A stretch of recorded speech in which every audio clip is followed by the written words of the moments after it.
big guest on the line here today, the Solomonster from the Solomonster Sounds Off. Jason, how's it going today? I'm going pretty good. Is this WrestleRant that I'm on here? WrestleRant Radio, that is correct, yeah. I'm happy to be on. Thanks for having me. No problem. It's been, I think, maybe 2 years or so since I first listened to the Sound Off on TV Trax. I'll be asking you a few questions about that in a little bit. But the Sound Off, of course, you can find it on thesolomonster.com. Is that correct?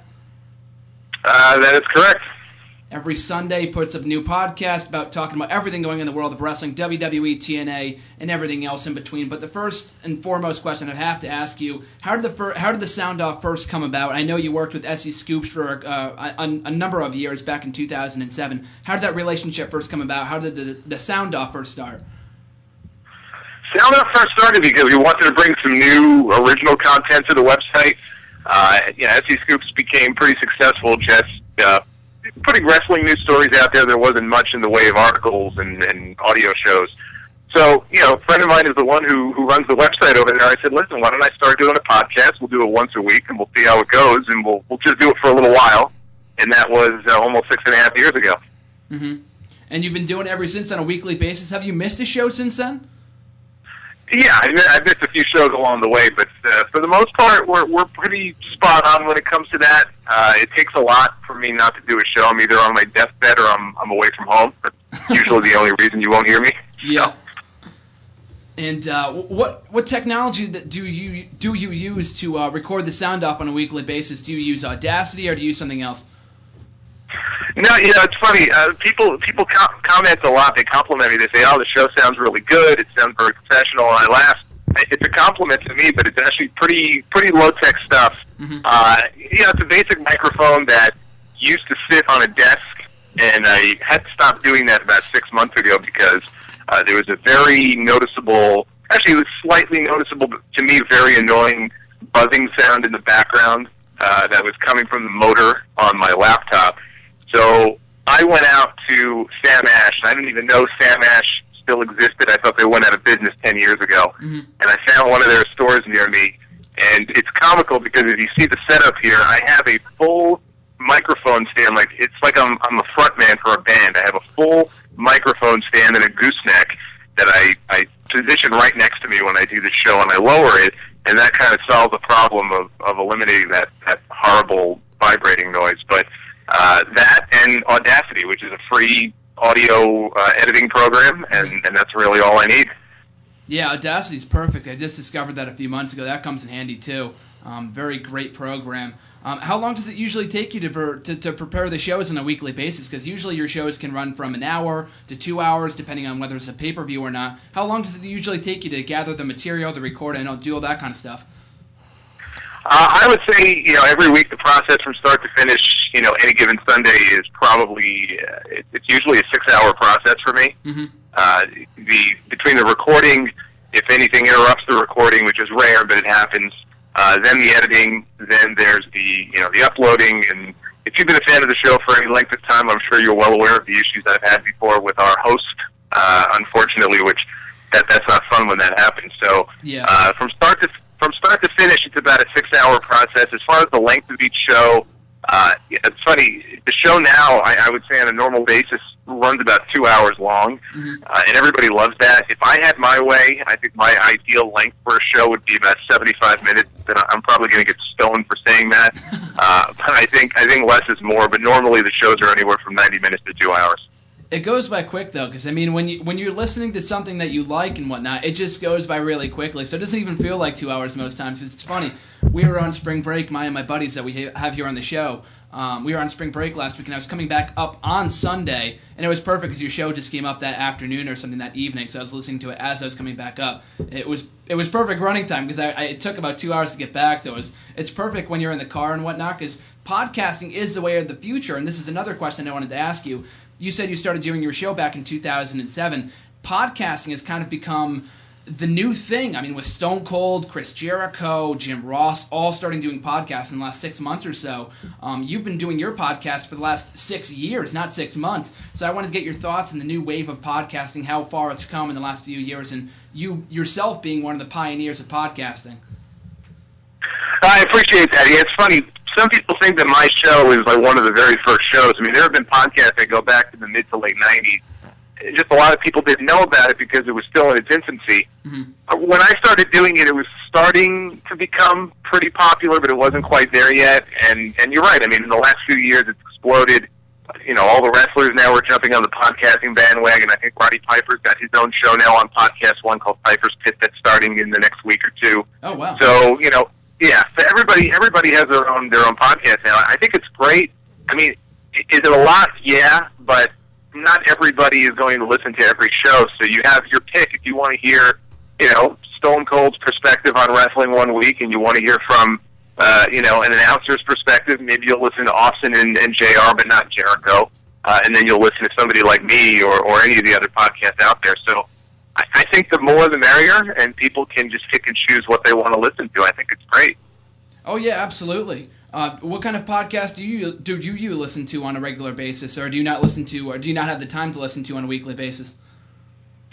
You know, I really don't. I don't listen to very many podcasts. There were some comedy podcasts, you know, a while back that I would listen to that were kind of funny. I don't really listen to those anymore. I'll listen back to some of my own shows just to critique myself. I don't listen to the full thing, obviously, so I'll do that. But there aren't really that many other podcasts that I listen to, and like you said, I think it has more to do just with a lack of time. And now with this WWE network, I think I may have to kiss my family goodbye because I'm not going to have time for anything anymore. Yeah, exactly. The WWE network has been an absolute work of beauty in the last month or so. It launched a month ago yesterday. It doesn't even feel like it because we spend so much time watching the WWE Network. It's perfect.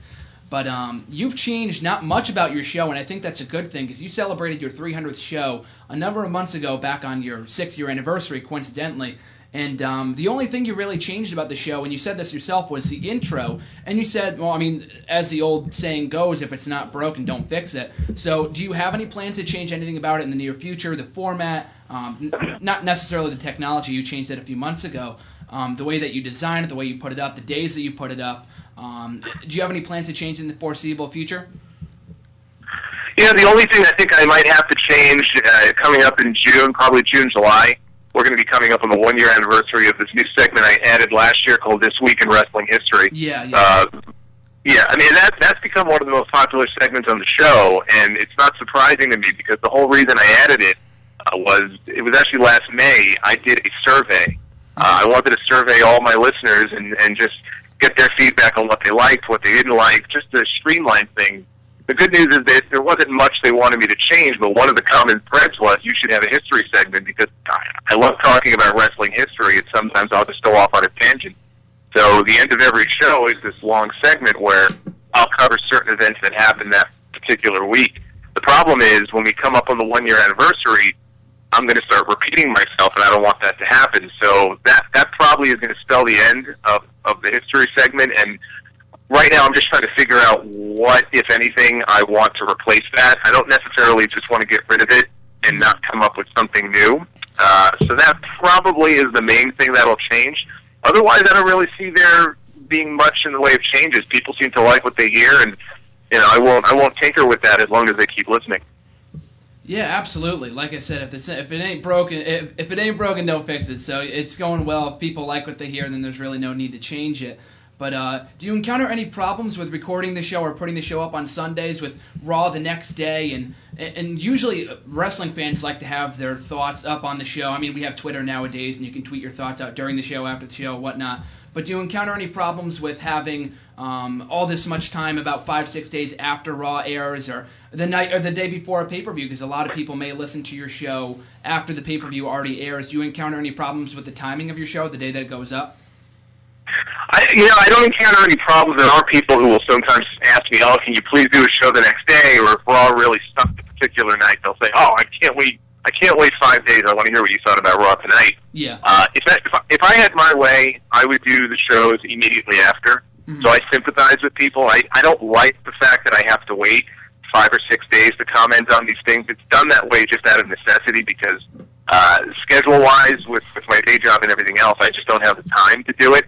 I'm sure you're aware. Every now and then, I'll put up my Raw review several days early on YouTube because we have a YouTube channel as well. Yep. I do that as often as I can, but it really just comes down to timing. I mean, if it were up to me, I would do them Tuesdays and Wednesdays. But the one good thing about waiting to comment on Raw, to comment on the pay-per-view, especially when there's a lot of bad stuff that happens, and I'm sure you have seen a lot of bad stuff on wrestling TV yourself. You got it. The good thing about that is I think people tend to be very emotional when they see something like that on television, and they're all pent up and they have all this anger and they just want to vent it and let it out. Sometimes it's better to give it some time, 4 or 5 days, calm down a little bit, and then comment on it, because it's not always a good thing to kind of wear your heart on your sleeve and kind of go crazy. Mm-hmm. So I think that's one benefit to just waiting a little bit. Plus, there's so much wrestling on TV. What you see on Monday night could make absolutely no sense by the time Friday night rolls around and SmackDown there. Mm-hmm. So waiting until the end of the week, you've now seen everything. You've seen Raw, you've seen main event, you've seen Impact, and you can get the full perspective on everything. Yeah, that's a good point. A lot of the time with wrestling fans, we like to go with our knee-jerk reaction, just tweet out our reactions almost immediately to what goes on in the wrestling world, and it might make sense a few days later, it might not make sense, like you said. So that's a good point. Give it some time to digest before you comment on it. Yeah, and one thing about that, I mean, I'm no different than you are, and you've seen it yourself. You know, if something happens on TV that really bothers me, I'll tweet out what I think, and I'll make it very clear how I feel. But then when I go on the air 5 days later and I do my show, on occasion, maybe my mind has changed a little bit, mm-hmm. and my whole perspective, I have this whole rant planned in my head. I can't wait to just tear these people to shreds. And by the time the weekend rolls around, it's like, you know what? Maybe it wasn't so bad, and here's why. So again, that's one aspect to it I like. As far as the pay-per-views are concerned, you mentioned when there's pay-per-views, I do make an effort to do my show a little bit earlier on pay-per-view weekends, so I can do predictions and give people something to kill time with before the show goes on the air. Mm-hmm. Doesn't always work out that way, but I do make that effort, and I'll be in New Orleans in a couple of weeks for WrestleMania, and we're planning on doing our annual roundtable show with predictions probably about a day or two before the show, so that's always fun. Yeah, there's something to look forward to as well. And like we were saying before, there's a lot of people doing podcasts nowadays. Stone Cold, Jim Ross, Jericho are just a few of the top WWE stars or wrestling stars that have their own podcasts nowadays. What tips would you have for an aspiring podcaster? Because I know a lot of people would like to voice their grievances on the world of wrestling, especially nowadays with the way that WWE has been in the last few months, especially with WrestleMania coming around. What tips would you have for an up-and-coming podcaster, so to speak? Oh, I get emails like this all the time. I get people asking me, what do you think I should do? I want to start a show on YouTube. I want to start my own podcast. What service? And my advice is usually always the same. I say you don't really need much. All you need is a very, maybe cheap is not the right word. Get yourself a decent USB microphone that you can plug into your computer. Mm-hmm. Use a program like Audacity. You don't have to break the bank to buy some program to use. And just be passionate about what you're talking about, whether it's wrestling, if you want to talk about movies. Just make sure that you actually have a passion for it. If you don't care, then it's going to reflect in your work. But if you care about it, if you really like it, and if you feel that passionately about it, whether you hate it or you love it, that to me is the most important thing. I think there's a lot of people, I don't want to name any names, but there are people who have shows, and everybody has a show on YouTube. YouTube is very easy for people to upload commentaries and podcasts on there, and it's like they don't know what they're doing, and that's not a blanket statement.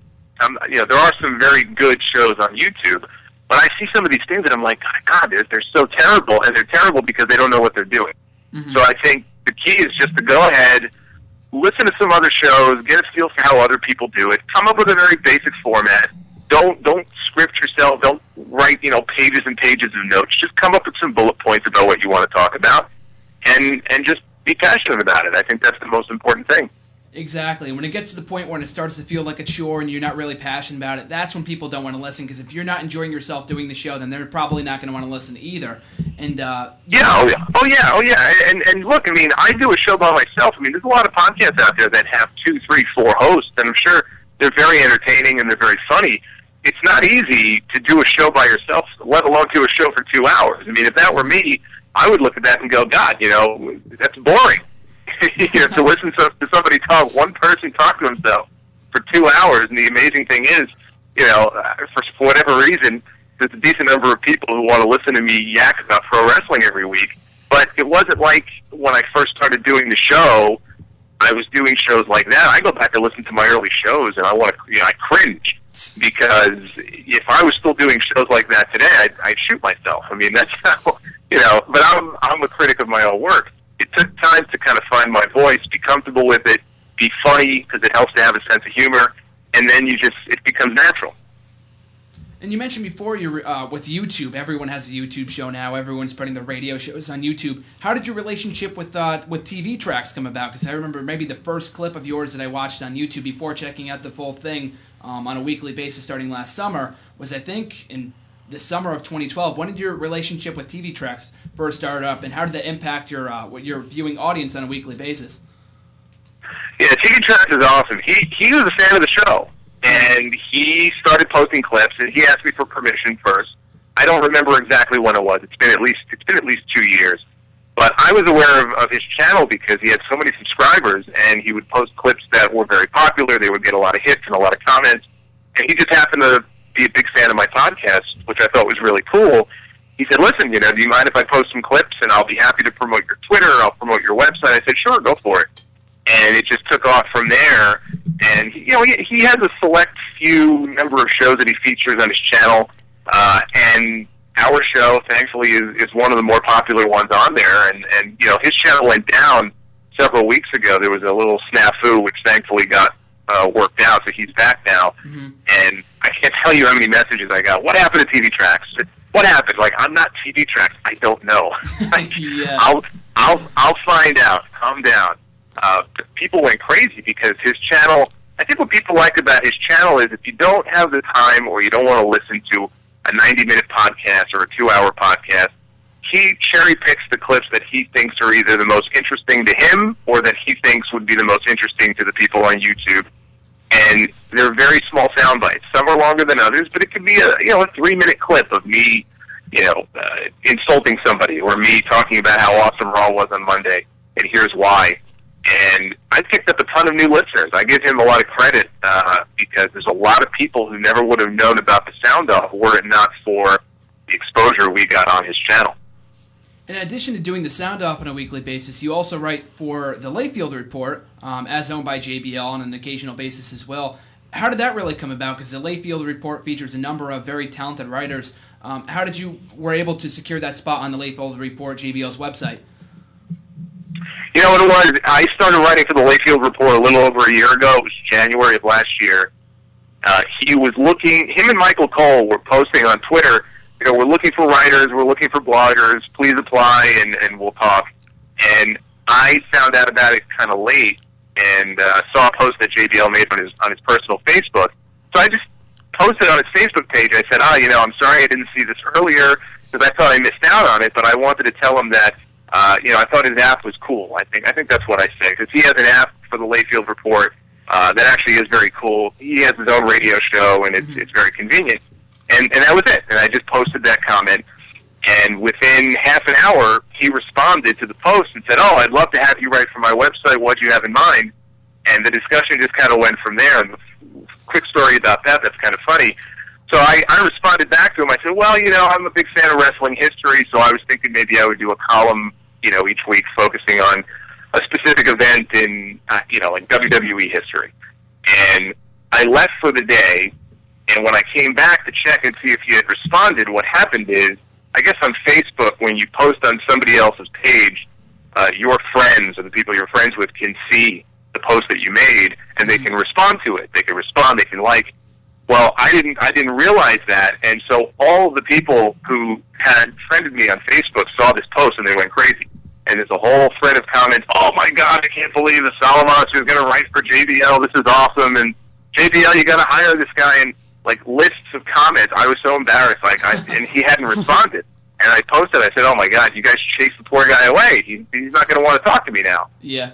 And anyway, he did get back to me, and I've been writing for the website for over a year now, and it's not really about wrestling history. At this point, I pretty much just write about whatever I want. But that also has been really good exposure, so that's very cool. Yeah, I enjoyed the last article you wrote on Christian, the underappreciated article that you put up a couple weeks ago. I thought that was pretty good as well. And yeah, and then it's unfortunate because of what happened. It looks like Christian got concussed, and he was off main event tonight, which was kind of a bummer. Yeah, exactly. We're just about to rant. we're just about to rant on that on the show too. But my last question for you would be: you're going to WrestleMania in a few weeks. Just 12 days away. You were at WrestleMania 28. You put up your interview on your YouTube channel with Daniel Bryan, so you were able to secure some solid interviews 2 years ago. You were there last year for WrestleMania 29, and you'll also be in attendance for WrestleMania 30. Are you looking to do anything special while in the area for WrestleMania in New Orleans? And what are your thoughts and anticipation for the show in just a few short weeks? I am just hoping to survive New Orleans. I have never been before, but I have friends who have, and they asked me, they said, how long are you going to be down there for? I said, I'm going to be down there for 6 days. They said, it was nice knowing you, because they've gone to New Orleans before for like 2 days, and they said they couldn't last longer than that. So I'm just hoping to survive there on Bourbon Street, which is where we're staying. Mm-hmm. But I'm looking forward to it. I've heard a lot of good things about that city, a lot of history there, so I want to do more than just the wrestling stuff. I want to just see the sights. I think we're doing like a boat tour and stuff like that. But I'll be at the Hall of Fame. I'll be at WrestleMania. I think I may be looking more forward to the Raw the night after WrestleMania. Oh yeah, that's a bigger attraction. Yeah. Yeah. So no, I'm looking forward to it. And like I said, the plan is that myself and some friends of the show will do like a roundtable edition of the Sound Off. We've done that on the road sometimes, and just enjoy it. I mean, I don't have a lot of time to take vacation, just with my job and everything I'm doing. So this WrestleMania trip has become my annual vacation, so I look forward to it every year. Oh, absolutely, and the card's starting to slowly build up as well. We've got Daniel Bryan in the main event. We've got a solid match in Undertaker versus Brock Lesnar, and some other matches on the card as well that a lot of fans are looking forward to, myself included. So here's wishing you to have a fun time in New Orleans for WrestleMania 30. And with all that being said, thanks for joining us, Jason. It's been great talking to you and great getting some insight on the Sound Off, the show that I've been listening to for 2 years now, and hopefully some more people tune in as well. You put up podcasts every Sunday on your website. So before we let you go, feel free to plug your show, your articles, and anything else you'd like to plug. Well, I appreciate that. I'll make it brief. Just if you want to listen to the show, if you've never heard it before, the Solomonster.com is the website. We're on iTunes and Stitcher, and you can follow along on Twitter at Solomonster. I'll be in New Orleans. I'm sure I'll be tweeting a lot of fun stuff from there. So I think that pretty much covers it. I just want to say thank you for inviting me on your show. I appreciate that. Yeah, no problem. We've been hoping to get you on here for a while now, so it's great to finally have you on here. Always enjoy the show, like I said before. Thanks for joining us, man, and enjoy WrestleMania. Thanks a lot. Best of luck, man. No problem, man. Have a good one. You too.